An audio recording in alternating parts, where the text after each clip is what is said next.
اللہ الوحدہ والصلاة والسلام علی نبی بعد آمنت باللہ وحد الأحد الحق وحدہ لا شریک لہ اما بعد فاعوذ باللہ من الشیطان الرجیم بسم اللہ الرحمن الرحیم قال اللہ تبارک و تعالی فی القرآن المجید والفرقان الحمید وَإِذْ أَخَذْنَا مِيثَاقَ بَنِي إِسْرَائِيلَ لَا تَعْبُدُونَ إِلَّا اللَّهَ وَبِالْوَالِدَيْنِ إِحْسَانًا وَذِي الْقُرْبَى وَالْيَتَامَى وَالْمَسَاكِينِ صدق اللہ العظیم وصدق رسولہ النبی الکریم الامین قال اللہ تبارک و تعالی فی شان حبیبہ مخبرا وآمرا ان اللہ وملائکتہ یصلون علی النبی یا ایھا الذین آمنوا صلوا علیہ وسلموا تسلیما۔ کوئی زبان خاموش نہ رہے، بآواز بلند درود پاک کے گجر نشاور کیجیے۔ الصلاۃ والسلام علیک یا سیدی یا رسول اللہ وعلی آلک واصحابک یا سیدی یا حبیب اللہ۔ الصلاۃ والسلام علیک یا نبی اللہ وعلی آلک واصحابک یا سیدی یا نور اللہ۔ مولایا صلی وسلم دائما ابدا علی حبیبک خیر خلق کلہم منزہ عن شریک فی محاسنہ وجوہر الحسن فیہ غیر منقسم یا اکرم الخلق مالی من اعوذ بہ سواک عند حلول الحادث الامم۔ مولایا صلی وسلم دائما ابدا علی حبیبک خیر خلق کلہم۔ حمد و ثنا مالک کائنات رب ذوالجلال جل جلالہ وعظم برہان وعظم شانہ کی اپنی محبتوں، عقیدتوں اور مسرتوں کا خراج بارگہ رسالت مآب نور مجسم شفیع معظم سرکار دو عالم امام الانبیاء حضرت محمد مصطفیٰ صلی اللہ تعالی علیہ وسلم کے دربار میں ہدیہ درود و سلام پیش کرنے کے بعد محترم حاضرین اکرام اور سامعین حضرات، خلاق عالم سے دعا ہے کہ حق بات کرنے اور حق بات سننے کی توفیق عطا فرمائے۔ ہمارا آج جمعۃ المبارک کا ٹاپک یتیموں کے حقوق ہیں۔ ہم جیسا کہ سابقہ تقریباً 3 جمعوں سے سورہ بقرہ کی آیت نمبر 83 کے حوالے سے سن رہے ہیں، اس کے اندر رب پاک نے بنی اسرائیل والوں سے چند وعدے لیے تھے، ان وعدوں کا جو ان سے پکے وعدے لیے تھے ان پر عمل کرنے کا حکم ارشاد فرمایا تھا۔ ان وعدوں میں سے رب پاک نے جو ارشاد فرمایا کہ تم نے اللہ کی عبادت کرنی ہے، اللہ کے علاوہ کسی کی عبادت نہیں کرنی۔ دوسرے نمبر پر اللہ رب العزت نے ارشاد فرمایا کہ اپنے والدین کے ساتھ حسن سلوک کرنا ہے۔ اس پر بھی مکمل ہم نے اس ٹاپک پر بھی جمعہ سماعت کیا۔ تیسرے نمبر پر اللہ تعالیٰ نے ارشاد فرمایا اپنے قریبی رشتہ داروں کے ساتھ بھی حسن سلوک کرنا ہے۔ اور آج اسی آیت کا اگلا جزیہ ہے، اللہ رب العزت ارشاد فرماتا ہے والیتامى والمساکین، یتیموں اور مسکینوں کے ساتھ بھی حسن سلوک فرماؤ۔ یعنی خالق کائنات نے سب سے پہلے اپنی عبادت کا حکم دینے کے بعد والدین کے ساتھ حسن سلوک کا حکم ارشاد فرمایا ہے کہ لوگوں ان کے ساتھ حسن سلوک کرو، ان کے ساتھ شفقت سے پیش آؤ۔ اگر والدین بزرگ ہو جائیں، ان کو تمہاری خدمت کی ضرورت ہے تو تم خدمت گزاری کرو، ان کو خوش کرنے کی کوشش کرو۔ اور جیسے ہی ان کے جو قریب رشتہ دار ہیں، ان کی وجہ سے جو تمہارے رشتہ دار بنے ہیں، جیسے بھائی ہیں ان کے بہنیں ہیں، یعنی گویا کہ وہ تایا چاچا ہے، ماموں مامی ہیں، چاچی ہیں، جو بھی وہ قریبی رشتہ دار ہیں، رب کائنات خالق کائنات انسان کو زندگی گزارنے کا گویا کہ ایک سلیقہ ارشاد فرما رہا ہے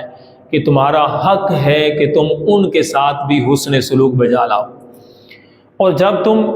یہ کام سر انجام دے لو تو رب کائنات نے آگے ہی ارشاد فرمایا کہ یتیموں اور مسکینوں کے ساتھ بھی حسن سلوک بجا لاؤ، ان کے ساتھ بھی خیر خواہی بجا لاؤ۔ اب یہاں پر یہ تمہارے رشتہ دار ہوں یا نہ ہوں، ان کے ساتھ حسن سلوک کرنے کا حکم ارشاد فرمایا جا رہا ہے، یتیم ہو مسکین ہو۔ اب یتیم کون ہوتا ہے؟ شریعت مطہرہ کے اندر ایسا بچہ نابالغ جس کے باپ کا سایہ اس کے سر سے اٹھ جائے اس کو یتیم کہتے ہیں۔ اور مسکین کون ہوتا ہے؟ شریعت مطہرہ کے اندر وہ شخص کہ جس کے پاس، مختصراً تعریف کر رہا ہوں، یعنی وہ شخص جس کے پاس ایک وقت کا کھانا بھی موجود نہ ہو اس کو مسکین کہتے ہیں۔ فقیر اس کے علاوہ ہوتا ہے۔ لیکن یہاں پر خالق کائنات نے جن دو اشخاص کا ذکر فرمایا ہے، یعنی جو دو چیزوں کا ذکر فرمایا ہے، فرمایا یتیموں کے ساتھ حسن سلوک بجا لاؤ اور مساکین کے ساتھ حسن سلوک بجا لاؤ۔ تو یہ خالق کائنات کا حکم اپنے بندوں کے لیے، یتیموں کے ساتھ حسن سلوک کرنا، یعنی وہ بچے جن کے والد کا سایہ اس کے سر سے اٹھ جائے، اب ان کی پرورش کے معاملات، ان کے کھانے پینے کے معاملات، ان کے تعلیم کے معاملات، ان کے سکول آنے جانے کا خرچہ، ان کی اچھی پرورش کے معاملات، تم میں سے رب تعالیٰ حکم ارشاد فرما رہا ہے تم میں سے جس سے بن پائے ان میں سے کسی ایک کا اس حصے کا خرچہ اٹھا لو، کہ تم ان یتیموں کے ساتھ حسن سلوک بجا لاؤ۔ حسن سلوک اسی کا نام ہے، خیر خواہی کرنا، مسکینوں کے ساتھ حسن سلوک بجا لاؤ۔ اب حسن سلوک کرنے سے ملے گا کیا؟ اس کی تفسیر گویا کہ احادیث مبارکہ سے ہمیں ملتی ہے۔ نبی پاک صلی اللہ علیہ وسلم کا فرمان قرآن کی صحیح معنوں میں تفسیر بیان فرماتا ہے، یعنی قرآن کی آیت کا حکم مل گیا کہ یتیموں کے ساتھ حسن سلوک کرو، مسکینوں کے ساتھ حسن سلوک کرو۔ اب یہ ہم پر فرض ہے کہ ہم تلاش کریں، ہمارا یہ فرض منصبی ہے کہ ہم اپنے رشتہ داروں میں یا غیر رشتہ داروں میں تلاش کریں کہ کون یتیم ہے، کون مسکین ہے، کون حقدار ہے، کس بیچارے کو تعلیم کی ضرورت ہے، کس کو سکول آنے جانے میں پرابلم ہوتی ہے، کس کو جامعہ کی تعلیم حاصل کرنی ہے، کس کے لیے خیر خواہی کی ضرورت ہے، اس کو عید کے لباس پہننے میں، تہوار کے مسلمانوں کے لباس پہننے میں دشواری ہوتی ہے، اس کے ساتھ حسن سلوک بجا لاتے ہوئے ان کی ان چیزوں میں معاونت کرو، مددگاری کرو۔ جو مددگاری میں بڑھتے ہیں، معاونت کرنے میں بڑھتے ہیں، بڑی پیاری حدیث مبارکہ ہے۔ حضرت سیدنا ابو ہریرہ رضی اللہ تعالیٰ عنہ اس حدیث مبارکہ کے راوی ہیں۔ امام بخاری نے کتاب البخاری کے اندر اس حدیث مبارکہ کو کتاب الادب کے اندر حدیث نمبر 6600 نقل فرمائی ہے۔ امام بخاری اپنی بخاری شریف کے اندر یہ حدیث مبارکہ نقل فرما رہے ہیں۔ حکم ہے یتیموں کے ساتھ، مساکین کے ساتھ حسن سلوک کرو۔ ملے گا کیا؟ میرے نبی پاک صلی اللہ علیہ وسلم ارشاد فرماتے ہیں السائی علی ارملۃ والمساکین۔ توجہ سے سننے والی بات ہے۔ آقا علیہ الصلوۃ والسلام نے فرمایا جو یتیم بچیوں اور مساکین کے حق میں معاونت کرنے میں کوشش کرتا ہے، ان کی مدد کرنے میں بڑھتا ہے، بڑھ چڑھ کر حصہ لیتا ہے، خیر خواہی کرتا ہے، اللہ کے نبی علیہ السلام فرماتے ہیں کل مجاہدی فی سبیل اللہ، وہ ایسا ہے جیسا کہ اللہ کے رستے میں نکل کر جہاد کرنے والا ہے۔ اور آگے پھر میرے نبی پاک صلی اللہ علیہ وسلم نے ارشاد فرمایا او کلذی یصوم النہار ویقوم اللیل،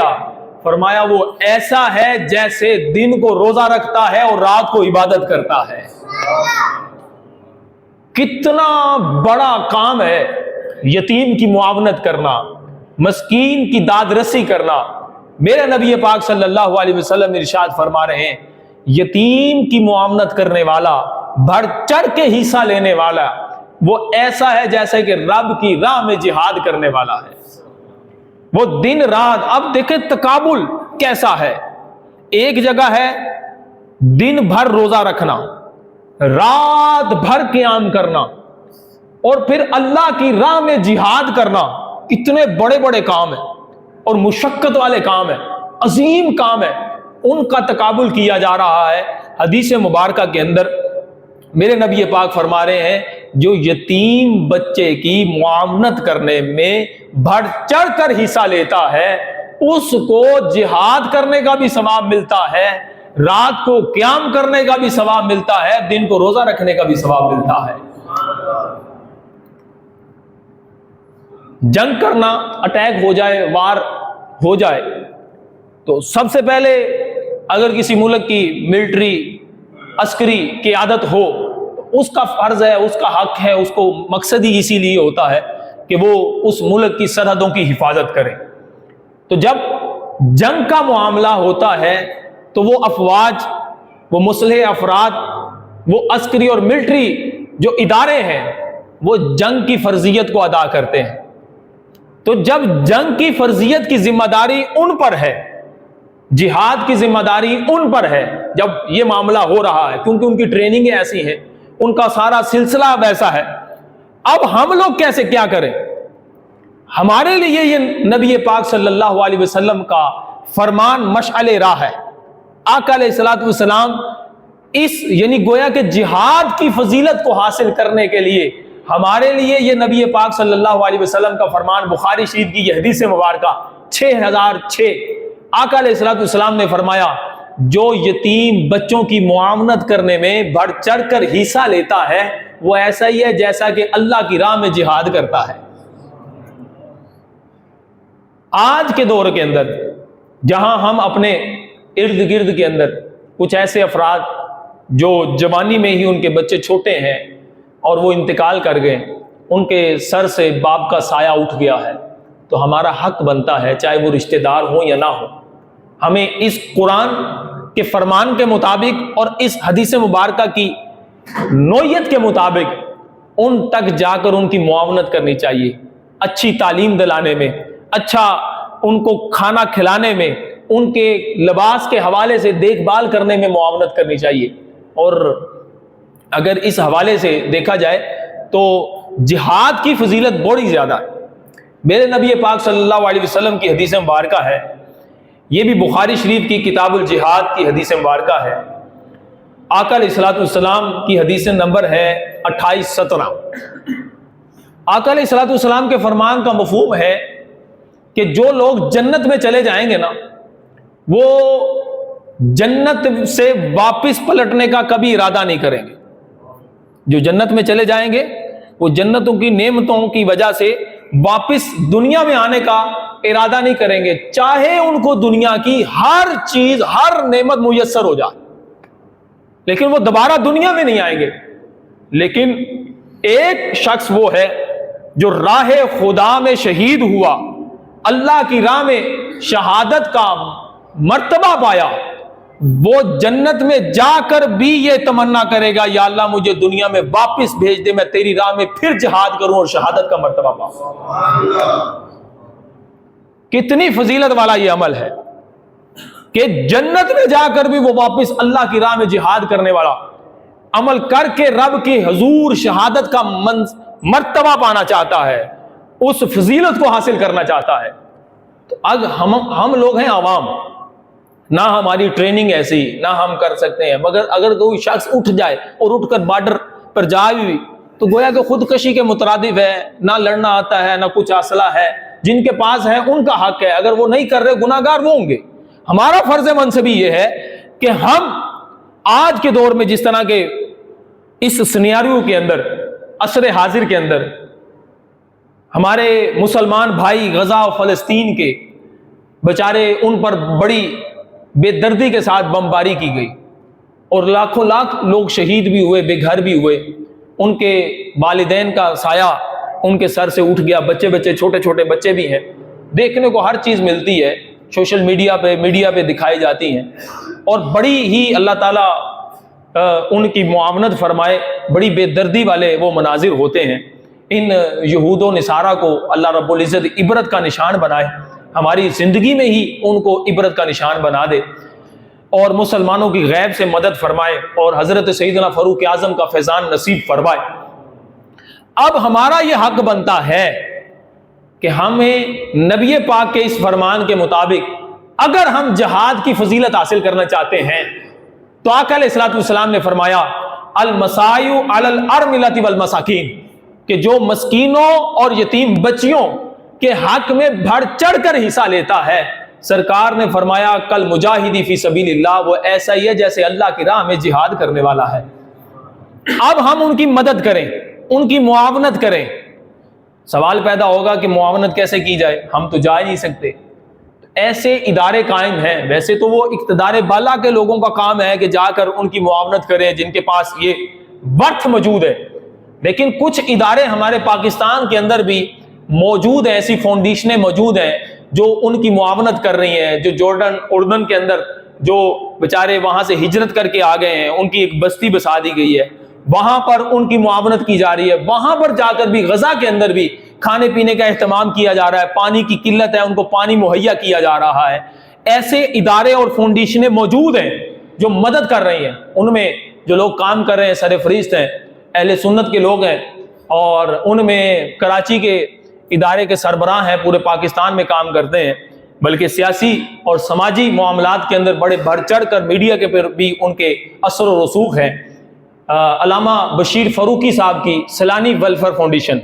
سیلانی ویلفیئر والے بھی وہاں پر کام کر رہے ہیں۔ اور اسی طرح اگر دیکھا جائے تو ہماری تنظیم دعوت اسلامی، ان کا ایک ڈپارٹمنٹ ہے FGRF، فیضان گلوبل فاؤنڈیشن کے نام سے یہ ادارہ ہے FGRF، اور یہ جناب وہاں پر جا کر ان یتیم بچوں کو، ان مساکین تک کھانا پانی پہنچا رہے ہیں، ان تک یہاں تک کہ ان کو ادویات مہیا کر رہے ہیں۔ تو اب ہم اس فضیلت کو حاصل کرنا چاہتے ہیں کہ ہم بھی اللہ کی راہ میں جہاد کرنے کے فضیلت پالیں، تو ہمارا حق ہے کہ ان تک مددگار بننے میں کوشش کریں، ان تک یہ پیسے پہنچائیں اور ان اداروں کو دیں کہ جو واقعتاً ان کی معاونت کریں، نہ کہ ان اداروں کو جو یتیم کا ناحق مال کھا جائے۔ قرآن پاک میں جا بجا ارشاد فرمایا گیا ہے، اللہ رب العزت کا فرمان ہے کہ یتیموں کا مال ناحق نہ کھاؤ، بلکہ رب کائنات اپنے پاک کلام کے اندر ارشاد فرماتا ہے ان الذین یأکلون اموال الیتامی ظلما انما یأکلون فی بطونہم نارا۔ رب کائنات ارشاد فرماتا ہے جو لوگ یتیموں کا مال ظلمن کھاتے ہیں، ظلمن یتیموں کا مال کھاتے ہیں، وہ ایسے ہی ہیں جیسے اپنے پیٹوں میں آگ بھر رہے ہیں، اپنے پیٹوں میں آگ بھر رہے ہیں۔ اور پھر فرمایا فَيَسْلَوْنَ سَعِيرًا فَسَيَسْلَوْنَ سَعِيرًا، اور ان کو بھڑکتی ہوئی آگ میں ڈال دیا جائے۔ اب یہاں پر غور کرنے کی ضرورت ہے کہ یتیموں کا مال نہ حق کھانے والوں پر اپنی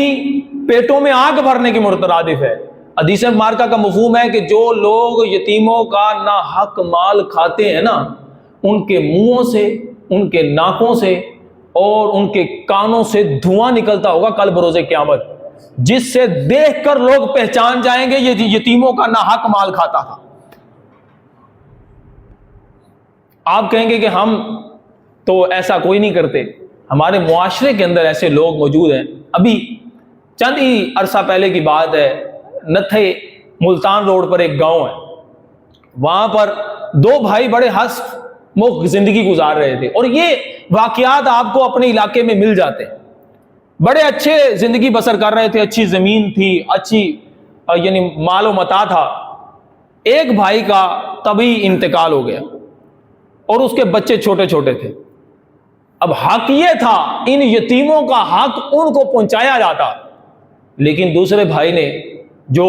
بچ گیا تھا، جس کی اولاد بھی تھی، دونوں شادی شدہ تھے، اپنے اپنے گھر میں بس رہے تھے، اس نے کیا کیا،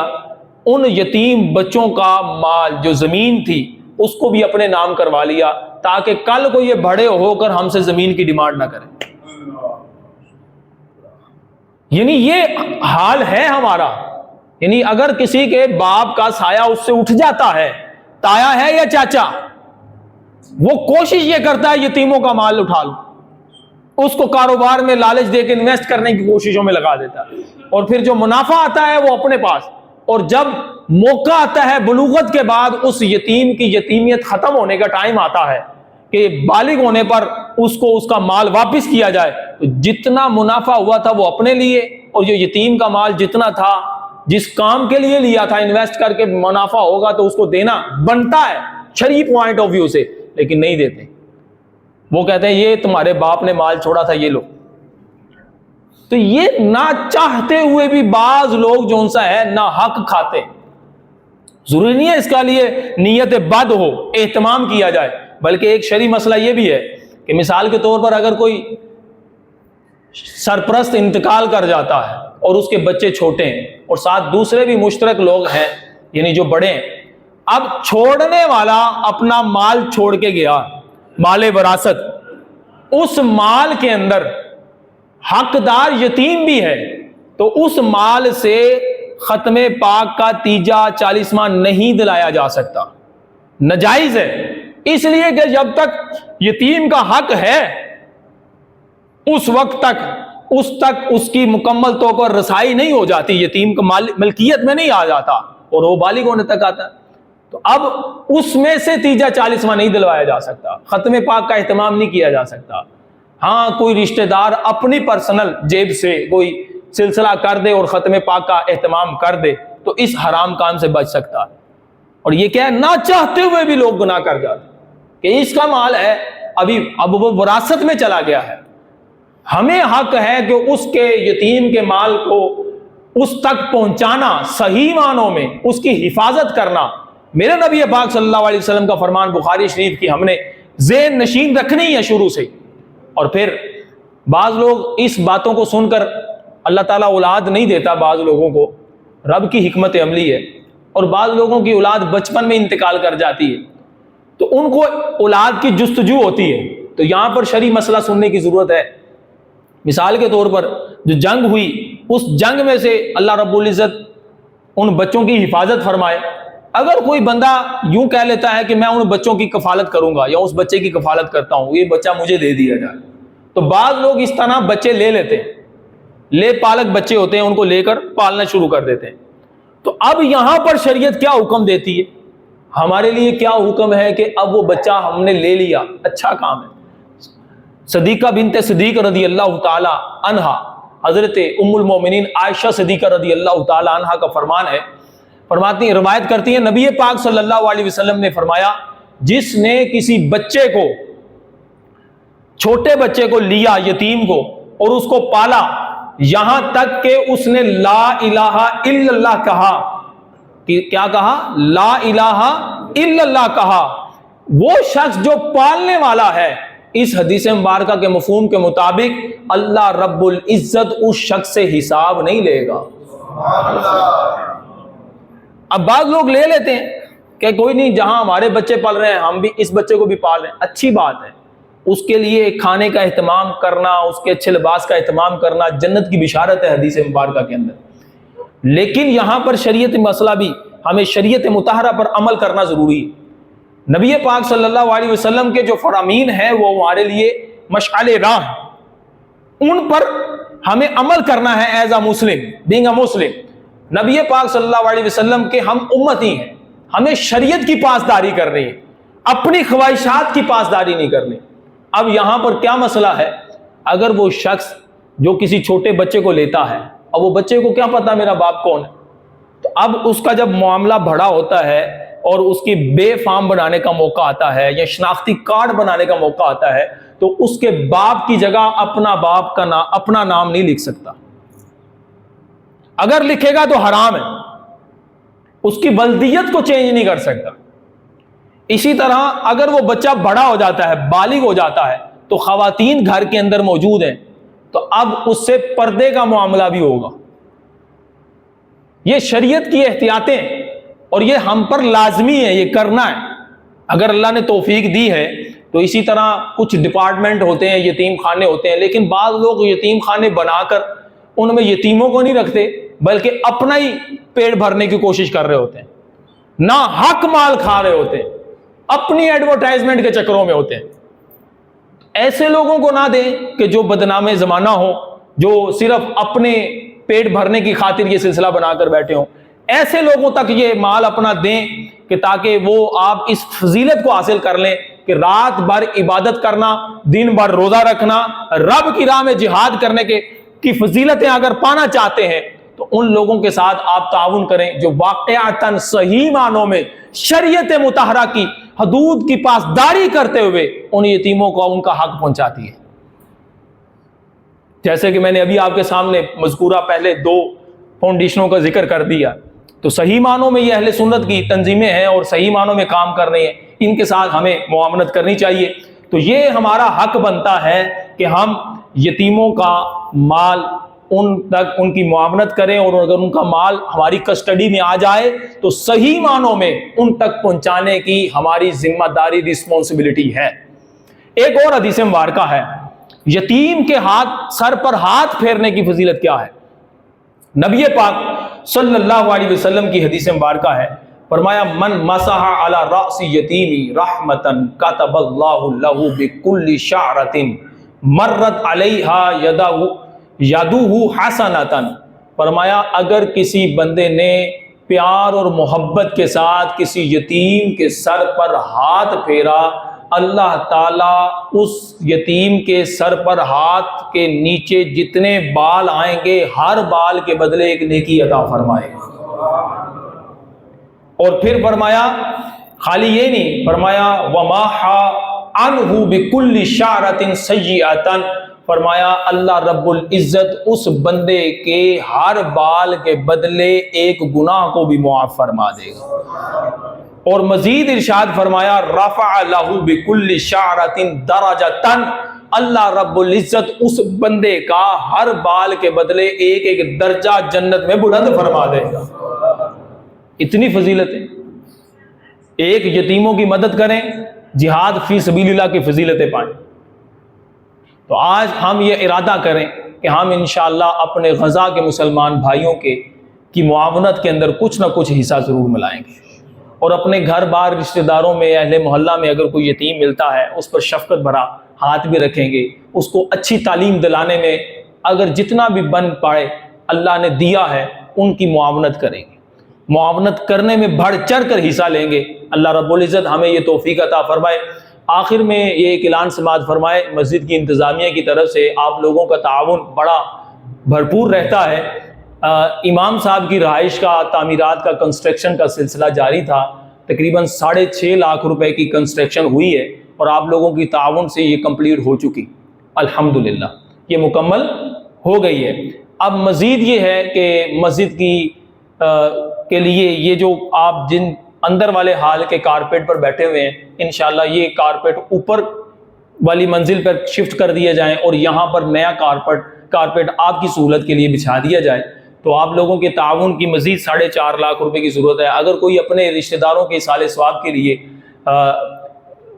بغیر کسی زکوٰۃ اور صدقات واجبہ کے، بغیر کسی زکوٰۃ اور صدقات واجبہ کے اپنے رشتہ داروں کے یا اپنے ایصال ثواب کے لیے اگر یہاں پر کارپیٹ بچھانا چاہتا ہے یا قالین اچھا سا بچھانا چاہتا ہے، آپ مسجد کی انتظامیہ سے بات چیت کر لیں، وہ آپ کے تعاون کا انشاءاللہ شکریہ بھی ادا کرے گا، اور رب کا دیا مال انشاءاللہ آپ کا مزید بڑھ جائے گا۔ وآخر دعوانا الحمدللہ رب العالمین۔